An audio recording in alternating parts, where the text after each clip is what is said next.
new vlog for me. Is this the reset? It might be the reset. We have all the pets here today. Let's see, is it the reset? It is the reset, so we will, you know, begin my reading journal ready, and we are going to see which books I'm hauling, or not hauling, the ones that I'm going to be keeping or I'm going to be unhauling, which it looks like I'm only going to be unhauling one book this month because I've only finished 4 books this month. But we're at the day of the month. There's always a day of the month where I will finish 2 or 3 books in one day, and today is looking like it's going to be that day. So let's talk about it. So the weekly quote is, "One of the deep secrets of life is that all that is really worth doing is what we do for others." And that is by Lewis Carroll, who is the writer for Alice in Wonderland. Yeah, you know, when you do something for others, for me it only just makes me feel really good, and it's what keeps the world going around. So let's go through the weekly TBR. The first book I will be reading after I film this clip is Misbehaving at the Crossroads, Essays and Writings by Henry Fannin Jeffers. This one is an essay collection, really just showing what it's like to be a Black woman in America from way back in the day to modern day. So we have that one. And then we do have the main feature, which I do think I will be finishing today, and that is The Ballad of Songbirds and Snakes by Suzanne Collins. This is the backstory to the character of President Snow. Ambition will fuel him, competition will drive him, but power has its price. Next, we have the other book that I think I will finish today, and that is The Last House on Needless Street by Katrina Ward. This is, we have 3 perspectives, but it kind of gets crazy as the book goes on. This is a horror book. We have this little girl went missing a few years, like over 10 years ago. We have the POV of the man that is accused, but you know, they don't have substantial evidence against him. But obviously being accused of like murdering a little girl or kidnapping a little girl, this is gonna have an impact on you. We have him. We have the point of view of the sister of the young girl. We also had the point of view of the man's cat named Olivia. So that is what we're dealing with here, because, oh, and the sister is trying to, you know, like get vengeance for and get justice for her little sister. And then the cat is, you know, experiencing things of being a pet cat. Then lastly, we have my ebook, and that is The Edge of Eternity by Ken Follett. Pretty much the same thing that was happening last week is what is happening here still, and that is kind of seeing the collapse of the Soviet Union. I think that's what we're leading into, and that is everything that we're going to be reading this week, little bud. Miss Bud, Woody, and we will probably be starting the new Hunger Games book, Sunrise on the Reaping. I think that's what it's called. So that one is about Haymitch, who, you know, is my favorite one of my favorite characters in the main series. I know I'm talking in like a baby voice. So that is that.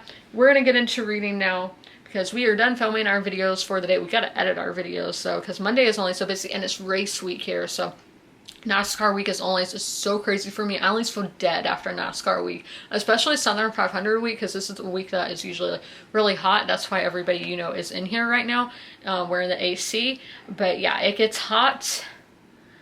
Yeah, it's gonna be a time.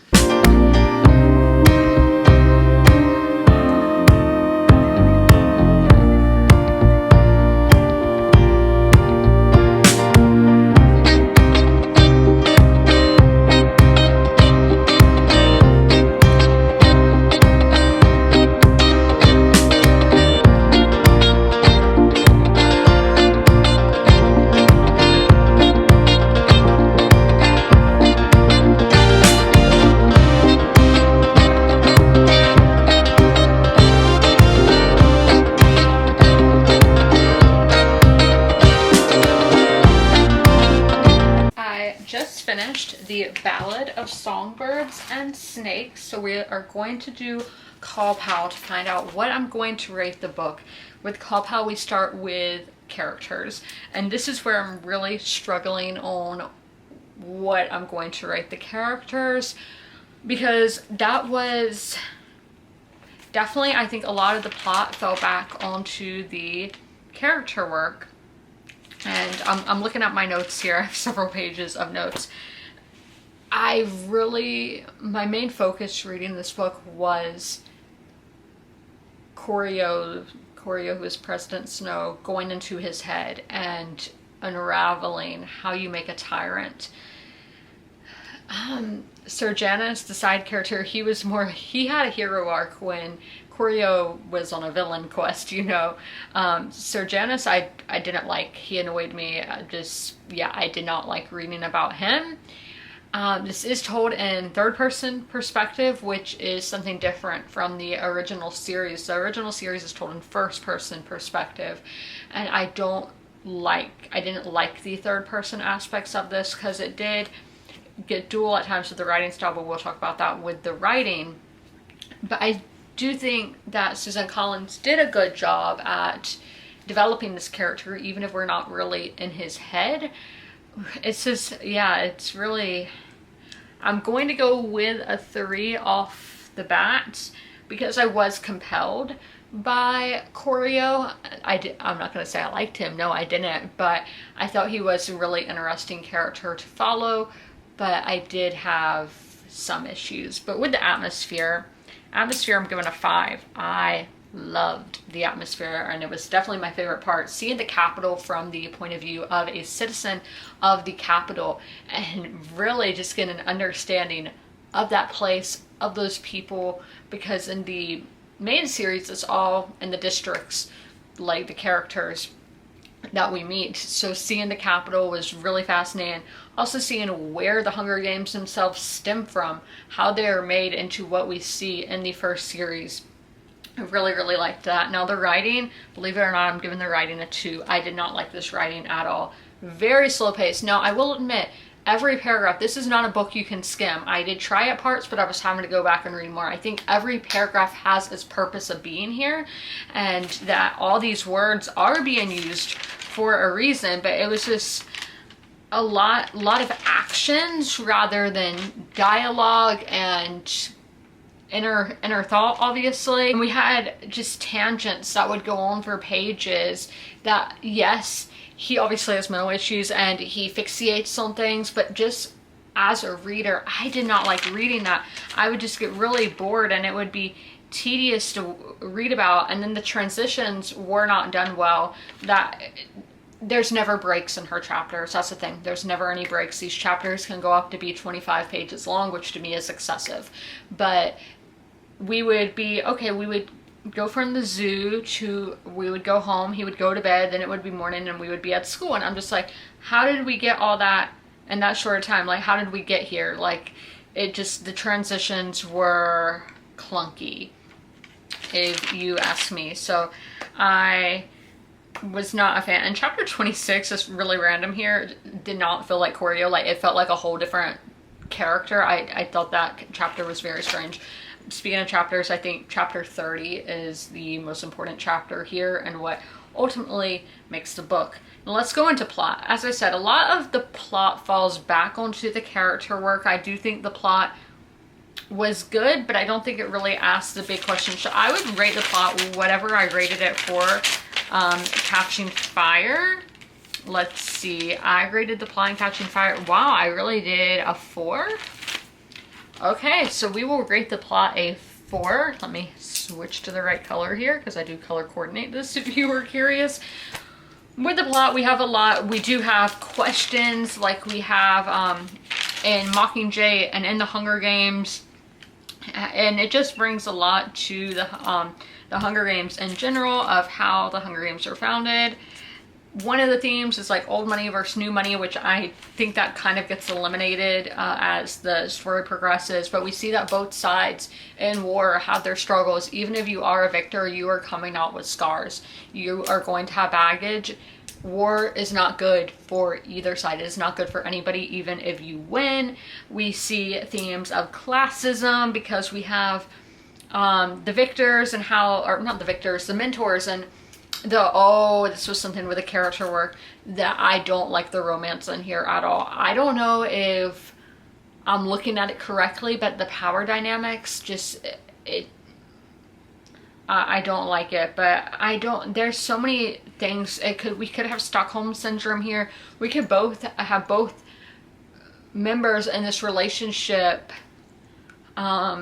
using one another, but it's never to obvious. So that's why I'm like, I think was a very toxic romance, and I don't like how it was portrayed. But we were talking about the plot here. I'm sorry that I'm kind of all over the place. One of the, if not the biggest theme I saw here was what makes a human, what makes a monster.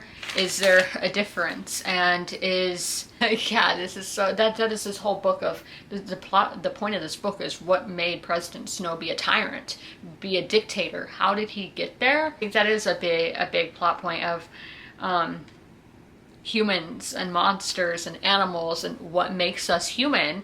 We see that with again with the class. If you're a higher class person, if you're a wealthier person, if you come from old money, are you better than somebody who doesn't? With how I said chapter 30, one of the quotes, and there were a lot of great quotes in chapter 30, especially around like in the 490s. So people aren't so bad, really. It's what the world does to them. Like us in the arena, we did things in there we had never had considered if they'd just left us alone. So very interesting.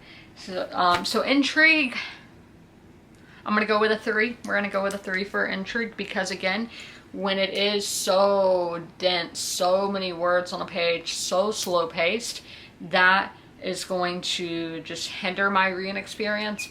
But I really had no idea where the story would go. Logic, I'm going to give a 4. I do think a lot of it makes sense, and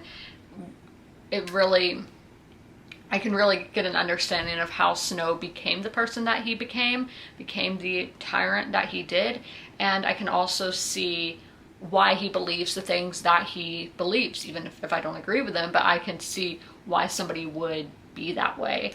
For enjoyment, it gave me 3-star vibes. I don't think this is bad, but I was kind of wanting it to end because it was so long. And yeah, so we are going to do the math here.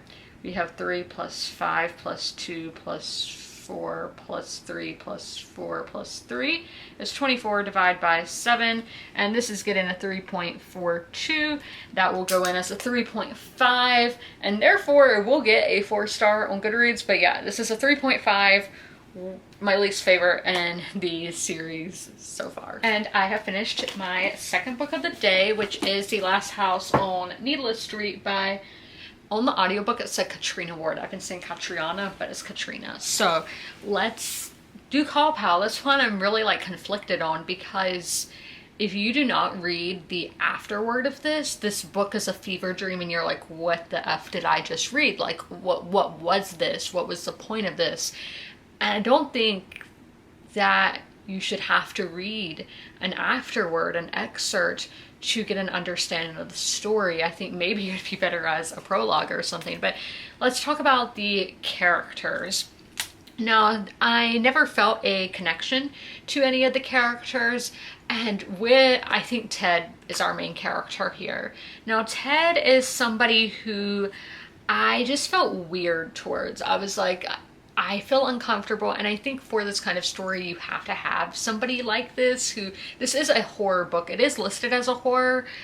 I don't really know. I think it's more of like a psychological kind of thing. No, you do have body horror and all as well, and there's, yeah, psychological would be in your head, right? So there's a lot of interesting depictions. Now, if I knew what this was all about, which I'm not going to say it because I do think it could be a spoiler, it'd be like, oh my gosh, this is mind-blowing.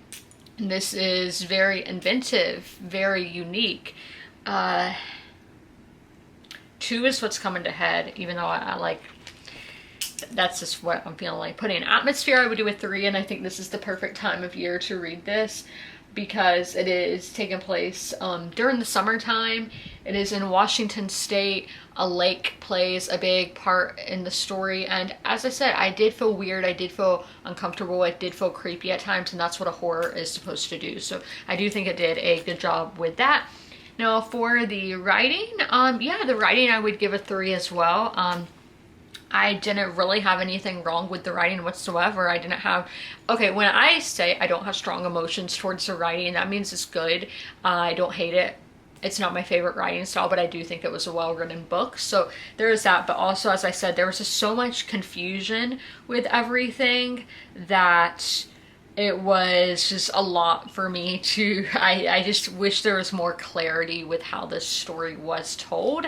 With the plot, I would say, I'm wanting to say a 4, so we will do a 4, because I do think this is very intriguing. Like the story itself of, we have a man who is accused of a murder, the sister wanting revenge, and then the man's pet cat. I do think that is intriguing in itself.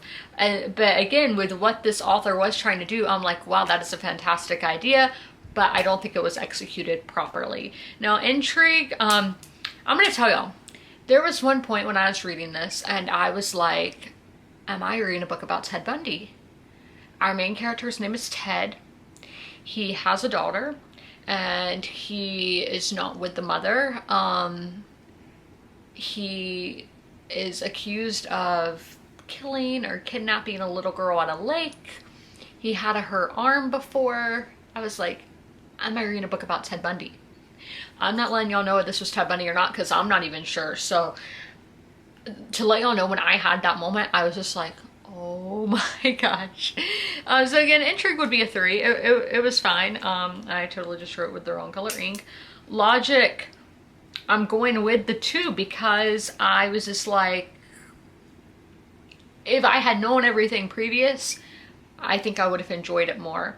And it was just, yeah, very confusing, very fever dream-esque. If you are somebody who likes reading about fever dreams, books that make you feel like you're having a fever dream, this would be one for you. An enjoyment, I am going to do a 2. It really would be like a higher 2 range, because it just didn't do a whole lot for me. I didn't hate this book, but it wasn't, you know, for me. So we are going to do Call Pal for the 2nd time today. I'm sorry that I've been so, like, when I wear things that are like tank tops, I'm so rigid. I'm like, I need to chillax. I do have a thing that you can put on your shoulders for that, but okay, what is this calculator doing? How do I get it to go?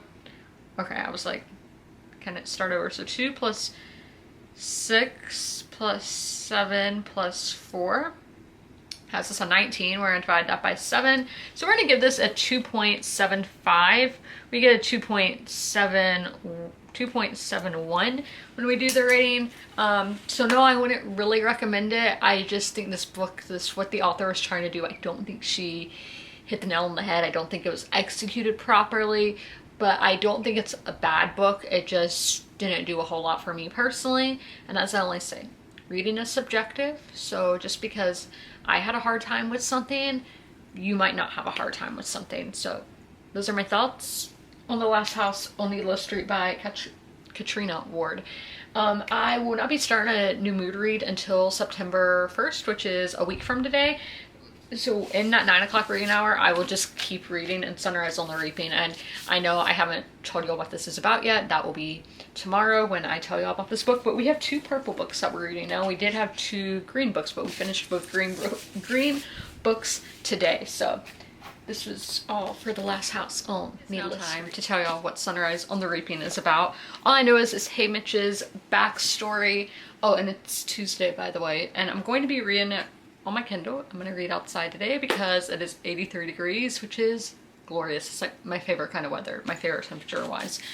So let's see what this book is about. When you've been set up to lose everything you love, what is there left to fight for? Right? As the day dawns on the 50th annual Hunger Games, fear grips the districts of Panem. This year, in honor of the Quarter Quell, twice as many tributes will be taken from their homes.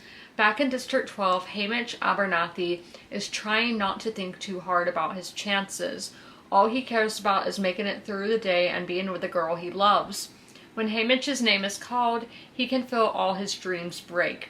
He's torn from his family and his love, shuttled to the capital with the 3 other District 12 tributes.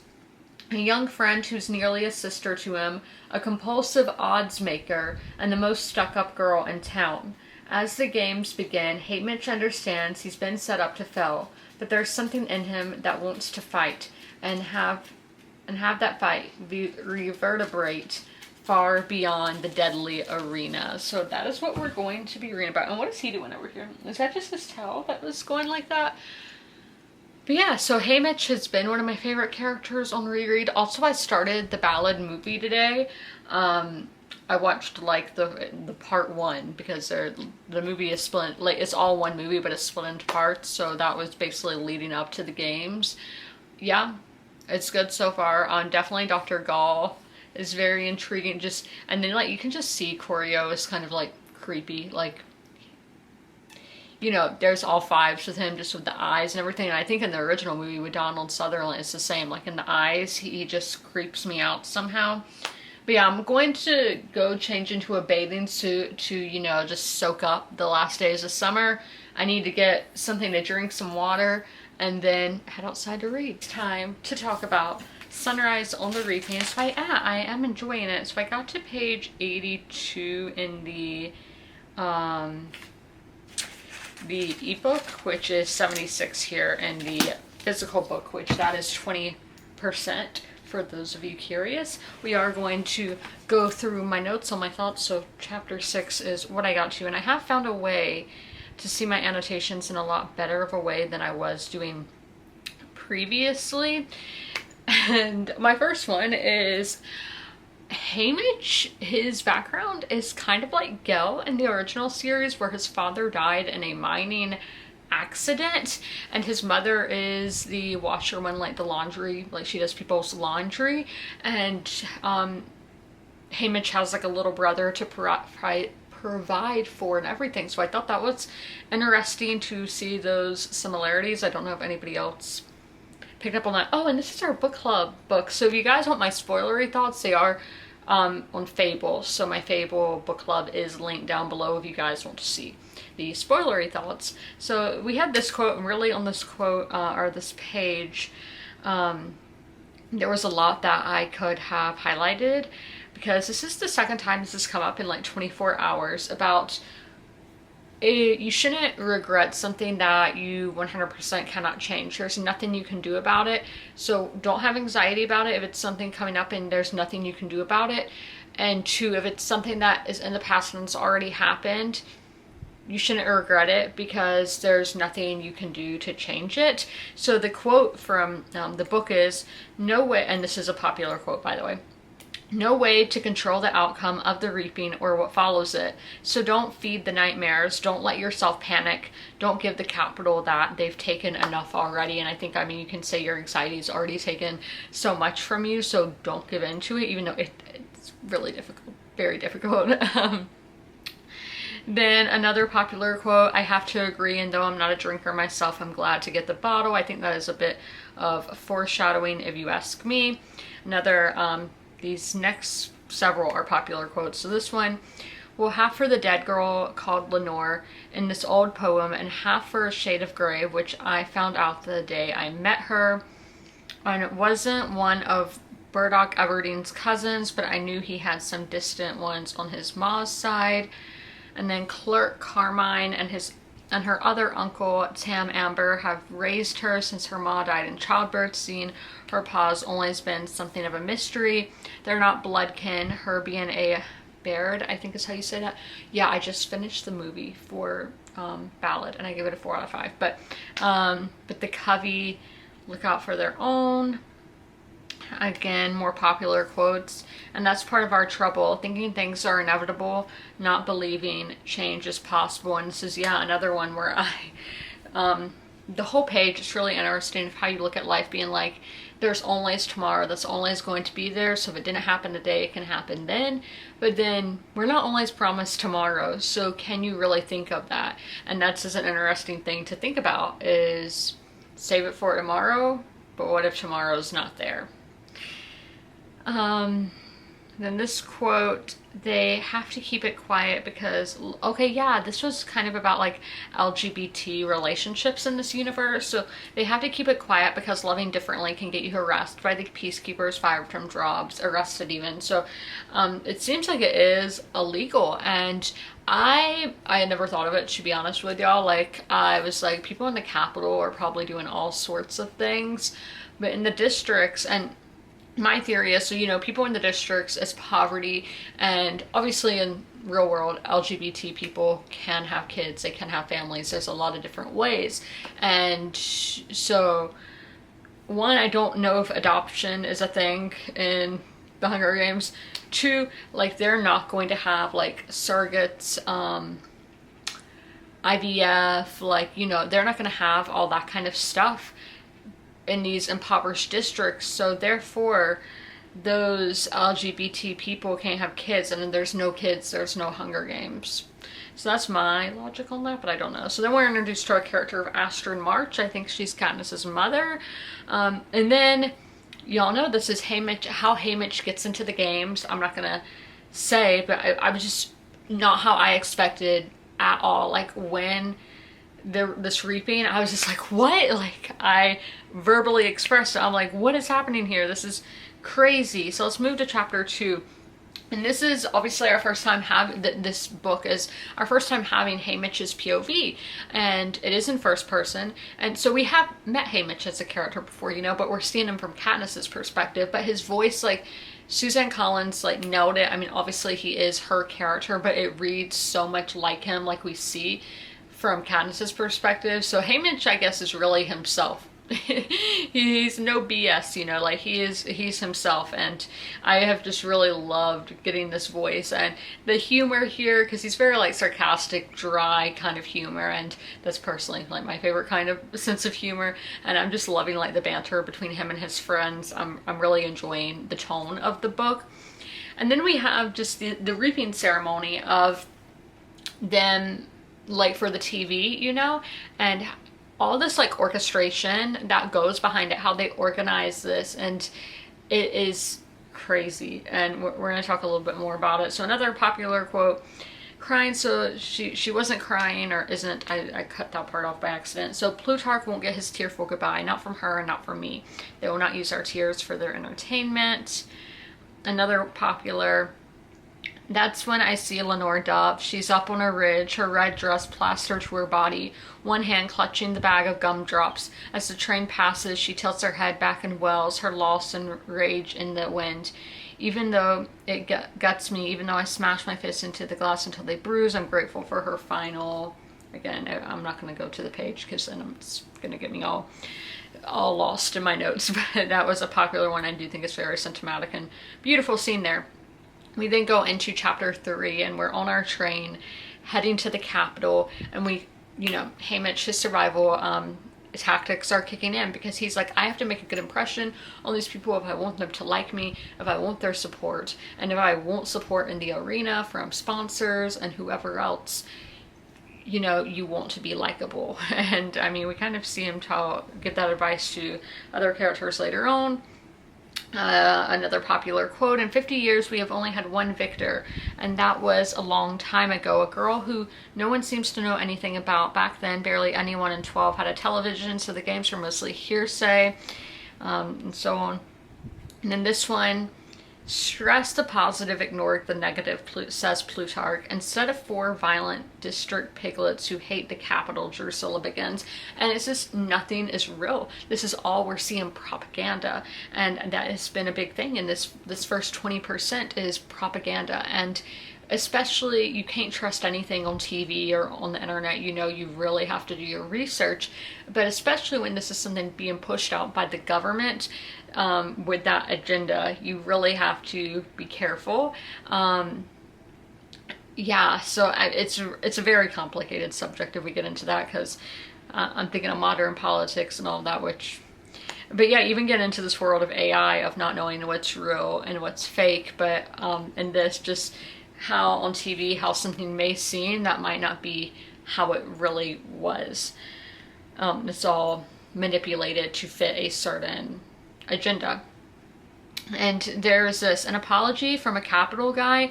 Then I see it for what it is, another way to manipulate me by pretending I'm a human being worthy of an apology. I don't even acknowledge it. So my note was the trust issues we have with those who are different. So we still have this stark line of division between people in the capital and people in the districts. It's been 50 years since the end of the war. But that's the thing, that I think the people on top, they want you to be divided, in the real world and in this world. They want you to be divided. They want to have that division, so you know the Hunger Games can keep happening, so they can have control over the districts. And I mean, that's in the real world too. They want to have control. That's the ultimate thing here. And yeah, the end of chapter 5, was not expecting it, and I'm just like, no, that's so sad. So those are my thoughts on Sunrise on the Reaping, the first 20% of has been barking a lot, so ignore that, because she's finally got to go outside because it's been hot, even though not hot enough where I can't read outside. So with a Target gift card that I got for my birthday, shout out to my friend who got me that, I bought these things. So we have a nightstand tablet mount, adjustable gooseneck mount for tablets and e-readers, and you'll know I've been reading on my Kindle, so this is gonna be fun. And then a page turning remote, which I probably have to charge this, so I don't know if it's going to be ready right now, but I'm going to open these up so I can set them up with my Kindle. Okay, I don't really trust this, so I did it on my the headboard, because I was reading reviews where it only had like a 1.5 star, 2.5 stars. So the reviews weren't great, but I was like, who cares? I'll always listen to the reviews for products, guys, because reading is subjective, as I learned on TikTok. So I have this. I'm not too sure, so I am gonna have to like lay on my side to read this. I wish I could do it like overhead, like over me, but I don't know how that would be possible. So we got that. We are going to now get the page clicker thing. But yeah, this thing is so stiff. I had to get my dad to get it going for me because it was so hard to bend, which I mean, it's, you know, good because it's hanging in the air, but my little weak self, I couldn't do that. Hey guys, so I think I told y'all that I got the like remote for my Kindle, and the thing, what is it, the mount for it, you know, where I can see, you know, lay in bed and read without having to hold it. Just hold this little remote, even though I had to lay on my side, which is annoying. I wish I could find out a way where it could be right over my head. But yeah, I gave the mount thing a 2-star review because it was like, I had to get my dad to help me like unravel it because it was all curled up and I just was not strong enough. So I do get that needs to be sturdy to be able, you know, to hold up an electronic device. But yeah, it was very difficult, and I would have to do more of that to get it exactly how I want it, and I don't want to ask my dad for more help. I don't want to bother him, so we're leaving it how it is right now. And maybe he'll watch this video because he was watching one of my vlogs the other day and I was like, oh my gosh, embarrassing. So this is the remote. I do recommend the remote though, so this was very handy. I read 60 pages today, and we are going to go through my notes. Sorry, I'm still getting used to all these different things on here because I have not even had my Kindle a year, and I am still learning as one does. Okay, so we started on chapter 6. A popular quote to kick us off tonight is, "You are on a high horse, mister, and someday someone will knock you off it straight into your grave." And something with this book, so in the main series, I guess we know who wins, because now that I think about it, I only knew who won because okay, well, yeah, you don't know who wins. When this series, if you've read the original series, you do know who ends up winning these Hunger Games, and that is something different from the other books in the series, because we don't get that in the other books of the series. We know who is going to win, but it's going to be like, what are the stakes, what are the risks, how does he get there? So that is just something different that I picked up on this one from the other one. So we are talking about now past victors in the games, and we have Wires, who Wires is a character we see in other books in the series, but it says most of the tributes went nuts, but not Wires, which I think is kind of ironic because her nickname goes on to be Nuts because she is from the like technology district. And then we have Mags, and Mags, she is such a sweet lady. Like, she's just so like warm, and in I'm saying warm, like a hug. Like, I love her, and I've loved her since I read the series back in the day. Shivers, I'm cold. Yeah, I'm actually really cold right now. I'm definitely gonna wear a sweatshirt tonight. And I have bugs biting me everywhere. I have one right there and then one on my leg. And last night when I was talking to the stray cats, I got one right there and it's still kind of swollen because it's on my head. But okay, we are having the tributes, our District 12 tributes, sit down with their crew, you know, like their mentors and all that kind of thing. And they're like, okay, what is it that you want in the games? And they're all saying like how they want to die. None of them see themselves as winners. And I think that's a lot of times we can use this as a real world example, or even, you know, in this universe, that you can be born impoverished. You can be born with not the best hand of cards, because District 12 is a very poor district. And you're just like, what can I do about it? Just gotta accept it for what it is, you know? And I mean, that's kind of how I look at life. I am a dreamer still though, but I think a lot of people are just like, okay, there's nothing I can do about it, which we kind of talked about yesterday. And they're like, all those other people, careers who have trained their whole lives for this moment, they are more privileged than we are.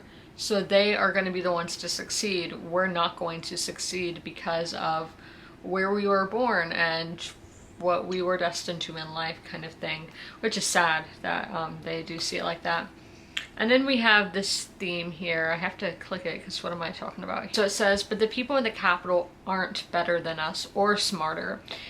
So we have this theme again. We might be from different places, different classes, but we are still human. And equality that nobody in this universe seems to see, because there's so much division. And I think that is, again, something we see in the real world, obviously, all the time, is that we see differences a lot, and we don't really look for what is the same, you know, in all of us, because obviously there's, I want to see human emotions. That's it. And we had this intention, so it's almost like, hey, Mitch has this intention from the get-go to take down the games. And I think that's really interesting because we see that happen in other books in the series, and it's not done in an intentional manner. So again, something that is different from the others. And then we have these characters. I'm not going to name names because just when I read this, I was just like, oh my gosh, like that is crazy. So his father has accompanied him to the capital because he's a victor and therefore a mentor assigned to coach his own child to his death in the 50th Hunger Games. Crazy. Yeah, and there was something where I didn't realize this person had been that person's mentor before, and seeing what ends up happening to them. So then we have this, they're talking about the arena is a machine, you know, because a lot of it, they're placed into this arena, but it's, I don't want to say AI, but it's not a real world. It's an artificially created world, like man created it, you know? And so this quote is, so if it's a machine, it can be broken, right? And I think that can be said for a totalitarian government as well. A dictatorship, that it is a machine. A lot of militaries are just like a machine. There's cogs in the system. To have the capital on top, there are cogs. You have to have all these other people working to be able to get there on the top. So if it's a machine, it can be broken, right? Malfunctions happen, rebellions happen, fun. But my friend who's in the book club, because I did tell y'all this is a book club pick, we said Lenore Dove, he's kind of getting tired of it because she keeps being brought up, and I'm like, yeah, getting to page 130, I'm like, it's getting a bit much. But we have to remember, this is a 16-year-old guy and he's madly in love, and in love for the first time, and that's a crazy thing. Now we have this quote that is, reading in general isn't a popular pastime in the capital. It's a shame. Everything you need to know about people is right here in this room, and the room's a library. So true, because so many people don't read, and some people might read, but I think people really lack literacy skills of understanding what they are reading. And I think with the original Hunger Games series, like I read that when I was 12 years old, and I did not have a whole my mind could not comprehend everything of what I was reading, of these themes of totalitarianism, the eat the rich, you know, classism. My mind cannot comprehend that at the time, but now, you know, I've gone through school, I read a lot, and, you know, I've learned a lot more, and now I do understand, oh, this is what the author was trying to say. So I do think a lot of Americans do lack those skills, and hopefully it's something that I hope with my videos that I am encouraging people to enhance those skills. But I mean, that it comes to the person at the end of the day what they want to do, right? But yeah, so what it's saying, everything you need to know about people is right here in this room, and that's why reading is so important, because reading teaches you about others and therefore makes you empathetic and more understanding of why people are the way that they are, why they do the things that they do. And maybe you don't agree with those things, but you're like, okay, this is why this person believes this. Now, how can I express my beliefs to them so they understand me? We understand each other, therefore we are not going to fight and feud and hate each other. There's not going to be division between us because we have an understanding of why we are the way that we are. And obviously here in this universe, in the book, it's very much like our real world where people do not have empathy, and it seems like, especially in the capital, they don't try to understand why they're different from the districts. And I think the same can be said for the districts, but the districts are also less privileged. They don't have a whole library of books at their disposal, so therefore they can't learn. Yeah, that's a great subject to think about, and I can't wait for you guys to what you think about that, and then what my friends in the book club think about it. But that is all for the day. I hope y'all had a happy day. Hey guys, so it is Thursday. I had my fantasy football draft. I had the second pick, and I picked Gibbs from the Detroit Lions. I am happy with my team. Kind of disappointed I didn't get St. Brown, but you know, do we really need two starters from the same team? Because we got to think about bye weeks. But I got to 56% of the way into Sunrise on the reaping, so I will not be finishing this in a vlog most likely. So if you are wanting to know my final review, be sure to follow me on Goodreads, or, you know, if you ever get curious, just type me in on Goodreads. You don't have to add me, but if you want to, you can. So we are going to go through my notes that I took, my annotations. I think I started on chapter 10 today, but I do make note of when I start. So if you ever see a note when I share my notes online and it just says vlog, that's when I started vlogging for the day. This instance of... yeah, just the start of chapter 10, I'm like, what is happening here? What is real? What is this? That's all I'm really going to say, because it's, yeah, kind of spoilery. Got me thinking, do y'all think they can make like fake humans? Because we see them make mutts, which are fake animals. They, with the Jabberjay, yeah, the Jabberjays are a mutt. We see these like wolves that are kind of mixed with humans. I guess they could make mutts, but with this one, okay, never mind. We're not gonna say that part. But yeah, this just shows the lengths that the Capitol will go to portray what they want, or to portray a certain image, and it's just insane the lengths that people will go to make you believe something.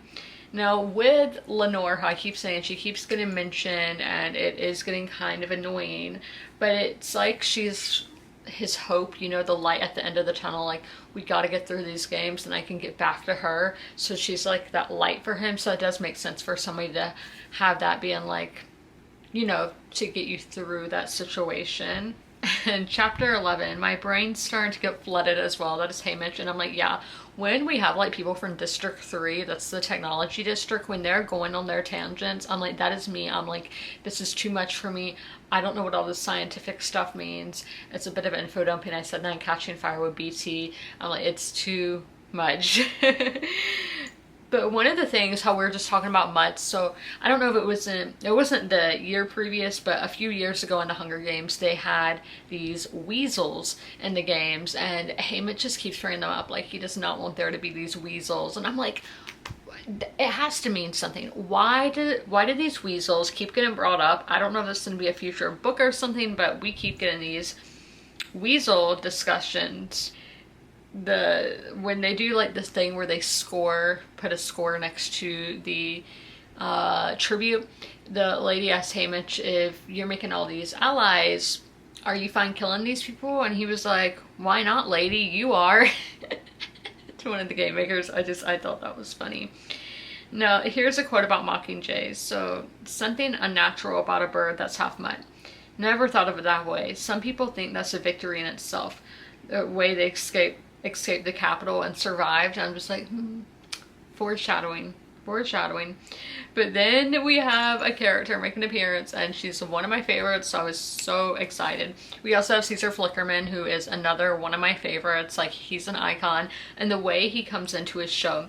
Caesar descends from the ceiling, perched on a crescent moon, stars shooting behind him. What an icon.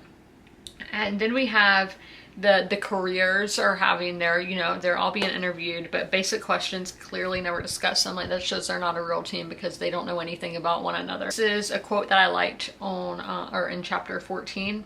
Sometimes she cries because things are so beautiful and we keep messing them up, because the world doesn't have to be so terrifying. That's on people, not the world. And yeah, people are what make life. And just the plotting of all this, how everything just adds up. It's all so clever, like using these characters like where it doesn't feel like fan service, where it's just like everything has its purpose and reasoning for happening. And I do notice that in all of her books, but so clever. I love it. And then we have people in the Capitol who want to put an end to capital rule. I'm like, yeah, I don't get their side, but also we can think of, okay, maybe I am not in a certain situation where, y'all know, I'm a basic middle-class white girl in the United States. I am very privileged, but I do want people who are less privileged to have rights and be equal to me, have food in their belly, you know, have a place to sleep at night and be safe. So that's what I think the Capitol understands, is that some people in the Capitol do realize what is happening in the districts, and they're like, that's not right. It's not right that we're sending these kids in this arena. It's not right that we're trying to show this force of power. So I do think that can be their view on it, because at first I was having a really hard time being like, why would the Capitol want to give up the power that they have? But I'm like, wait, if you think about yourself, if you're a privileged person, I want people who are less privileged to, you know, have all what I have. So I do get an understanding of that, or a better understanding of that. So those are all my notes on Sunrise on the Reaping. I got up to chapter 16. Oh, and this is my Kindle spread for September. I did like a leaf theme, woodland theme. We have Bigfoot knitting up there. Cute. So what are the plans for next week? Next week we will be going into September, and in September we are going back to our regularly scheduled broadcasting of reading books by a genre. So in September we're going to be focusing on thriller and reading the highest rated thrillers on my TBR according to Goodreads. We will have a nonfiction pick and we will have a graphic novel pick as well. So next week I do think we will be focusing on whichever book my book club votes on for us to read in September. Now that poll is currently live, so if you guys would like to vote on which book I will be reading in next week's vlog, click the Fable link in the description below, and if I remember, it will be in the pinned comment as well, and you guys will see what the possible choices are for me to read next week, and you can vote on it as well. Now, let's do the weekly wrap up. I've only read over 100 pages one day this week, and that was on Monday. I read 111 pages. On Tuesday I read 95. Yesterday I read 75, did not read a lot at all. But since I read 84 pages in here today, I have read 89. So I still do not think I'm going to hit 100. I think I'll probably hit around 95 again. Yeah, because I do have to edit this video. There's things I have to do, you know. I have not hauled any books this week either, but I hope you guys enjoyed this video. If you made it all the way through, leave a beachy emoji in the comments below as we say goodbye to summer. But I hope you guys enjoyed, and as always, comment, rate, and subscribe. And don't forget to ring that notification bell to be notified when all my videos go live. I'll see you in my next one. Bye!